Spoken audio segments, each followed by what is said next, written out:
BJP শাসিত রাজ্য বাংলা বলছো? তুমি বাঙালি যদি হয়ে থাকো তাহলে তুমি ভারতবাসী নও, তুমি দেশের মানুষ নও। এটা কোন দেশের কথা? বাংলার অস্মিতাকে অপমান করা, এটা কোন দেশ? কোন সরকার রয়েছে কেন্দ্রে? আর এই রাজ্যগুলি যারা এই ধরনের অপমানকে সংগঠিত করছে, অপরাধমূলক কাজ করছে, তাদের মদত দিচ্ছে কেন্দ্রের সরকার, বিজেপি শাসিত সরকার।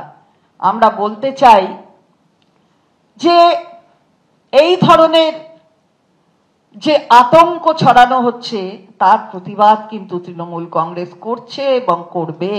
বাংলা ভাষাকে অসম্মানের অভিযোগ এবার পথে নামতে চলেছে, তারই প্রতিবাদে তৃণমূল কংগ্রেস আগামী 16 তারিখ 16ই জুলাই তারা পথে নামতে চলেছে। এই কর্মসূচিতে মিছিলে হাঁটতে চলেছেন মমতা বন্দ্যোপাধ্যায় থাকতে পারেন বলে সম্ভাবনার কথা শোনা যাচ্ছে। ওই দিন অর্থাৎ 16 তারিখ দুপুর 1টায় কলেজ স্কোয়ার থেকে ডোরিনা ক্রসিং পর্যন্ত পদযাত্রা করবে তৃণমূল কংগ্রেস।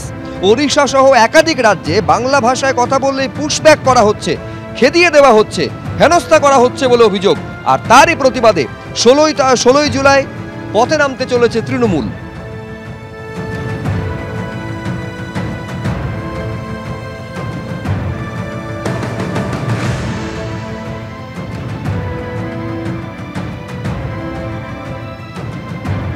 বাঙালি হেনস্থা শুধুমাত্র বিজেপি শাসিত ওড়িশায় করা হচ্ছে এমনটা নয়, বিজেপি শাসিত আরেক রাজ্য দিল্লিতেও করা হচ্ছে বলে অভিযোগ।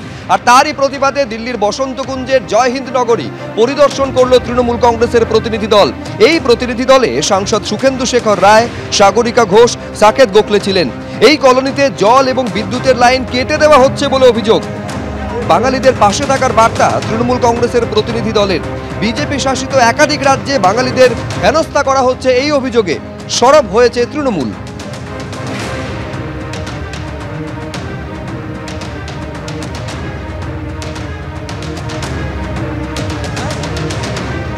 দিল্লির বাঙালি আছে এই কলোনিতে, এখানে থাকা চলবে না, উচ্ছেদ হতে হবে।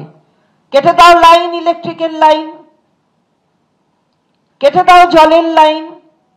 আমার সচিত্র পরিচয় পত্র আছে, দেখাচ্ছেন তারা। চলবে না, চলবে না, তুমি বাংলা বলো, তাই তোমাকে উচ্ছেদ করতে হবে এখান থেকে। যত রকমের প্রক্রিয়া সেগুলো চালু হয়ে গেছে।